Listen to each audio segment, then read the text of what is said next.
டெல்லியில் வீடு புகுந்து ஐஆர்எஸ் அதிகாரியின் மகளை பாலியல் வன்கொடுமைக்கு உள்ளாக்கி கொலை செய்த சம்பவம் தலைநகரையே உலுக்கியுள்ளது. 2 நாட்களில் அடுத்தடுத்து 2 பெண்களை சீரழித்த 19 வயது கொடூரன் சிக்கியது எப்படி?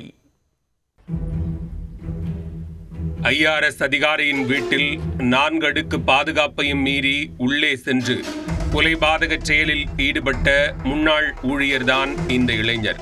வேலையை விட்டு தூக்கிய 1 மாதத்தில் திரும்பி வந்த நபர் வீட்டில் தனியாக இருந்த இளம்பெண்ணிடம் அத்துமீறியதுடன் செல்போன் சார்ஜர் வயரால் கழுத்தை நெரித்து கொடூரமாக கொலை செய்துள்ளார்.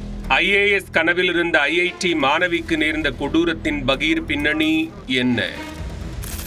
தலைநகர் டெல்லியில் உள்ள IRS மூத்த அதிகாரி ஒருவர் கைலாஷ் ஹில்ஸ் பகுதியில் குடும்பத்துடன் வசித்து வந்துள்ளார். இவரின் 22 வயதான மகள் IITயில் இளநிலை படிப்பை முடித்துவிட்டு UPSC போட்டித் தேர்வுக்கு ஆயத்தமாகி வந்துள்ளார்.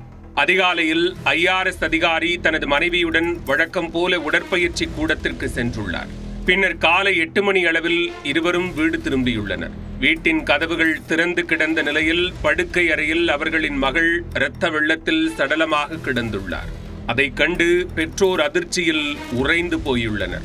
தகவல் அறிந்து விரைந்து வந்த போலீசார் உடலை கைப்பற்றி உடற்கூராய்வுக்காக அனுப்பி வைத்தனர். உடற்கூராய்வில் இளம்பெண் கடுமையாக தாக்கப்பட்டு பாலியல் வன்கொடுமைக்கு உள்ளாக்கப்பட்டது தெரிய வந்தது.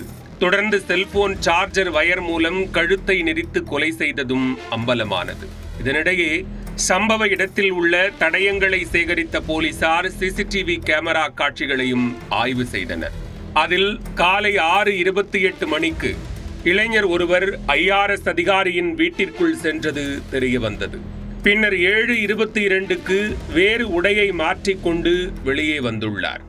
அந்த நபர் ராஜஸ்தான் மாநிலம் அல்வர் பகுதியைச் சேர்ந்த ராகுல் மீனா என்பது கண்டுபிடிக்கப்பட்டது.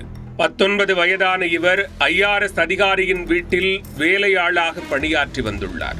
இவர் உடன் பணியாற்றிய ஊழியர்களிடம் கடன் வாங்கிவிட்டு திருப்பிக் கொடுக்காமல் இருந்துள்ளார். இதனால் ஏற்பட்ட பிரச்சனை காரணமாக இளைஞரை வேலையை விட்டு தூக்கியுள்ளனர். இந்த நிலையில் ஆளில்லாத நேரம் பார்த்து அதிகாரியின் வீட்டிற்கு வந்தவர் அவரின் மகளை சீரழித்து கொலை செய்தது தெரிய வந்தது. இதையடுத்து தீவிர தேடுதல் வேட்டையில் இறங்கிய போலீசார் ஓட்டல் ஒன்றில் அறையெடுத்து பதுங்கியிருந்த ராகுல் மீனாவை கைது செய்தனர்.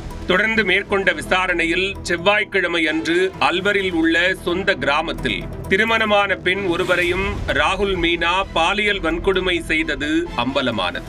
தனது குடும்பத்துக்கு மிகவும் நெருக்கமாக இருந்த பெண்ணிடம் அத்துமீறியவர் உடனே டெல்லிக்கு திரும்பியுள்ளார். பாதிக்கப்பட்ட பெண் தனக்கு நேர்ந்த கொடுமை குறித்து தாமதமாகவே குடும்பத்தினரிடம் தெரிவித்துள்ளார். அடுத்தடுத்து 2 பெண்களை பாலியல் வன்கொடுமை செய்த ராகுல் மீனா மீது கொலை, கொள்ளை உள்ளிட்ட பிரிவுகளிலும் வழக்கு பதிவு செய்யப்பட்டுள்ளது. IRS அதிகாரியின் வீட்டில் 4 அடுக்கு பாதுகாப்பு போடப்பட்டுள்ளது. அதையும் மீறி உள்ளே நுழைந்தவர் 4 கதவுகளை கடந்து இளம்பெண்ணின் படுக்கை அறைக்கு சென்றுள்ளார். ஏற்கனவே அங்கு பணியாற்றியவர் என்பதால் மாற்றுச் சாவிகள் இருக்கும் இடத்தை அறிந்து கொண்டு எளிதாக உள்ளே நுழைந்ததாக கூறப்படுகிறது. இருந்தபோதும் வேலையை விட்டு தூக்கிய மனக்கசப்பில்தான் அதிகாரியின் மகளை பாலியல் வன்கொடுமைக்கு உள்ளாக்கி கொலை செய்தாரா அல்லது வேறு ஏதேனும் காரணம் உள்ளதா என்ற கோணத்தில் போலீசார் தொடர்ந்து விசாரணை மேற்கொண்டு வருகின்றனர். பலத்த பாதுகாப்பு வளையத்திற்குள் உள்ள IRS அதிகாரியின் வீட்டிற்குள் அத்துமீறி நுழைந்த இளைஞர் IAS கனவில் இருந்த இளம்பெண்ணை பாலியல் வன்கொடுமைக்கு உள்ளாக்கி கழுத்தை நெரித்து கொலை செய்த சம்பவம் தலைநகர் டெல்லியை உலுக்கியுள்ளது. அடுத்தடுத்து 2 பெண்களை சீரழித்துவிட்டு அதில் ஒருவரை கொலையும் செய்த 19 வயது இளைஞருக்கு கடுமையான தண்டனை வழங்கப்படுமா?